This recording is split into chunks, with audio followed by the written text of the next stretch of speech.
Regardez ce drôle de rat à crête africain. Oh, il a l'air si mignon. Eh bien, détrompez-vous. Il possède un atout dans sa manche, son poison. À vrai dire, les seuls rongeurs toxiques connus dans le monde sont ces rats à crinière. Quand ils se sentent acculés, ils gonflent leur fourrure et exhibent ces rayures noires et blanches. Juste au centre, se trouve un tas de poils spéciaux de couleur brune à la texture alvéolée.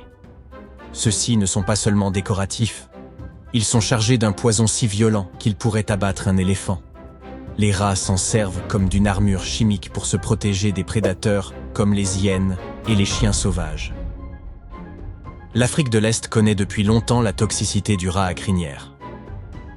En 2011, des chercheurs ont découvert que ces rats tiraient leur poison d'un certain arbre. Seul un rat en captivité a pu être surpris, en train d'accomplir ce rituel vénéneux. Et on a d'abord cru qu'il pouvait s'agir d'un fait isolé. Néanmoins, les chercheurs ont continué de l'observer. L'équipe disposait de 25 rats. On les a filmés en laboratoire avant de prouver que ce n'était pas un fait singulier. Même si nous les savons coriaces, ces rats ont apparemment quelques points faibles. Certains d'entre eux semblent plutôt portés sur la monogamie, voire même le partage des tâches parentales. La monogamie est rare dans le monde animal, mais ces rats la pratiquent. C'est plutôt fascinant. Mais les chercheurs affirment qu'ils ont besoin d'effectuer davantage de recherches avant de confirmer les valeurs familiales de ces rongeurs. Le prochain sur la liste est le lorilan. Cette créature semble être l'incarnation même de tout ce qui est mignon, avec sa petite taille et ses grands yeux. Mais ces animaux ne sont pas vraiment du genre câlin. Et pire, ils sont les seuls primates venimeux de la planète. Ils vivent dans les forêts tropicales du sud et du sud-est de l'Asie. Vous vous demandez peut-être pourquoi on les appelle loris-lents. Lorsque les explorateurs les ont croisés pour la première fois au XVIIIe siècle, ils pensaient que ces petites créatures étaient aussi lentes que des paresseux. Certes, ils peuvent rester immobiles pendant des heures et se déplacer lentement. Mais ne vous y trompez pas. Ils sont parfaitement capables de se manier quand le besoin s'en fait sentir. Si vous regardez de près, vous remarquerez une tache imberbe et surélevée sur la partie intérieure de leurs avant-bras. C'est la glande brachiale, et elle sécrète une huile sérieusement nauséabonde. Lorsque les loris se sentent menacés, ils lèchent cette glande, mêlant leur salive à cette huile pour créer une solution venimeuse. Et quand ils mordent un autre animal, ce venin pénètre directement dans le système sanguin de l'ennemi. Cette morsure est assez cruelle. Elle est capable de tuer de petits animaux et autres insectes et de causer de sérieux problèmes chez l'homme. Tout à coup, ses grands yeux ne semblent plus si innocents. Dans le monde des loris-lents, les mâles se battent pour les femelles se battent pour protéger leurs petits, et tout le monde se bat pour défendre son territoire. Ce venin s'avère utile lors de tels affrontements. Ici, les mères utilisent leur venin de façon astucieuse. Avant de sortir pour chercher de quoi grignoter, elles lèchent leur glande brachiale et toilettent leur bébé. Cela transfère le venin sur la fourrure des petits et agit comme un avertissement pour les prédateurs potentiels. L'animal suivant est le chat des sables. Miaou. Cette espèce de chat vit dans le désert. Contrairement aux autres chats, ils ont fait de cet environnement âpre leur maison. Pour commencer, ils possèdent les chaussures ultimes pour circuler dans le désert, une épaisse fourrure sur leurs pattes et même entre leurs orteils. Ils jouissent également d'une isolation intégrée contre les variations de température extrêmes, de 50 degrés pendant la journée à 0 degrés la nuit.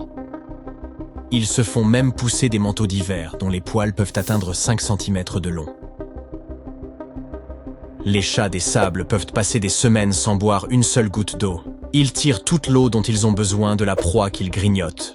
En matière de chasse, ces chats des sables, apparemment si mignons, déchaînent le prédateur qui sommeille en eux. Oubliez leur adorable aura de chaton, ces félins sont féroces. Ils ne sont pas difficiles à nourrir non plus, et se repaissent de petits rongeurs, d'oiseaux ou d'insectes. Oh, et ils s'en prennent même aux vipères venimeuses. De plus, s'ils obtiennent plus qu'ils ne peuvent manger, ils cachent ces vivres supplémentaires dans le sable pour une petite collation de minuit. Leur arme secrète est une ouïe extrêmement fine. Ils ne laissent pas d'empreintes de pattes et ils ne font pas de bruit lorsqu'ils approchent de leur proie. Voici un cône de mer, une sorte d'escargot marin, mais avec un twist. Ils présentent des motifs vifs et colorés sur la surface de leur coquille. Et ils ne sont pas seulement jolis à regarder, ils ont aussi un venin redoutable. Armés d'une radula adaptée et d'une glande à venin, les cônes de mer sont parmi les chasseurs les plus aguerris des océans. Ils utilisent cette dent, semblable à un harpon, pour projeter une attaque venimeuse sur leur proie, la paralysant avant de la manger. En parlant de venin, celui des cônes est pareil à un cocktail. Il contient un mélange de toxines aux effets différents. Certaines des plus grandes espèces de cônes peuvent infliger une piqûre qui n'est pas seulement grave, mais peut même être fatale à l'homme. Pourtant, leur venin nous aide également à résoudre certains problèmes médicaux. Un cinquième animal relativement mignon quoique dangereux est le mille-pattes. Ces créatures possèdent 2 paires de pattes articulées sur la plupart des segments de leur corps. Chacun de ces segments à 2 pattes est constitué de 2 segments plus simples qui se combinent. Imaginez une équipe au corps allongé, cylindrique ou aplati, comportant généralement plus d'une vingtaine de segments. Mais les oniscopomorphes sont les rebelles les plus courts de la bande, ce qui leur permet de se rouler en boule serrée. En 2021, une nouvelle espèce a été découverte qui avait plus de 1300 pattes. Si vous plongez dans le monde des myriapodes, vous trouverez environ 12 000 espèces différentes. Beaucoup d'entre elles sont généralement inoffensives pour nous autres, mais attention, certaines pourraient en bien sévir dans votre maison ou votre jardin. Le 6e animal est le pitowie bicolore. C'est un oiseau que l'on trouve en Nouvelle-Guinée. Il se distingue comme étant l'un des rares oiseaux connus pour sa toxicité, avec du poison dans sa peau, ses plumes et ses autres tissus. Cette toxine provient de son alimentation et sert de défense contre les prédateurs et les parasites. Il est intéressant de noter que la ressemblance qu'il entretient avec d'autres pitowies toxiques est un parfait exemple d'évolution convergente. Lorsque des espèces non apparentées développent des traits similaires en raison de pressions environnementales comparables. Dans ce cas-ci, différents pitowies toxiques ont développé indépendamment des caractéristiques semblables comme forme de protection. Le pitowie bicolore possède également un mimétisme mullérien. C'est un phénomène au cours duquel des espèces nocives ou venimeuses évoluent pour se ressembler.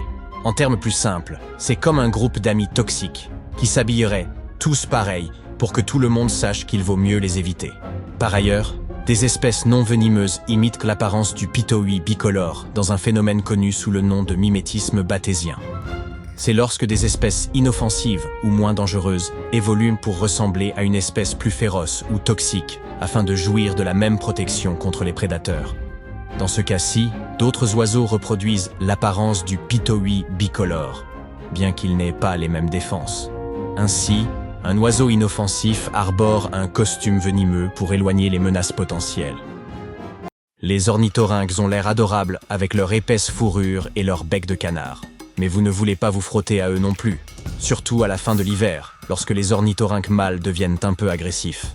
Ils se battent pour les femelles et utilisent les vicieux ergots qui se trouvent sur leurs pattes pour injecter leur venin pendant l'affrontement. En 1801, un biologiste a pensé que ces éperons servaient à maintenir les femelles en place pendant l'accouplement, mais il avait tort.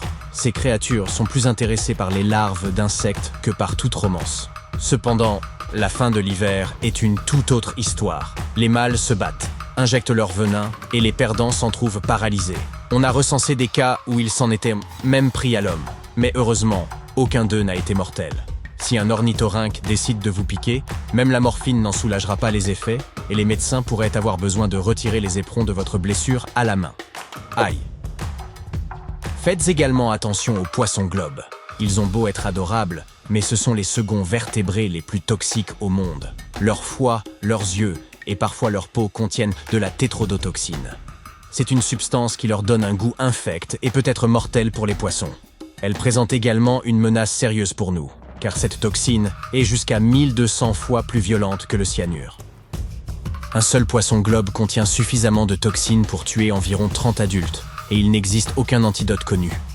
Malgré ce danger, certains Japonais considèrent la chair du poisson globe comme un raffinement, baptisé fugu.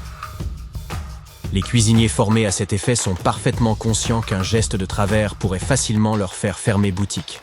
C'est pourquoi tous ne sont pas autorisés à préparer ce plat.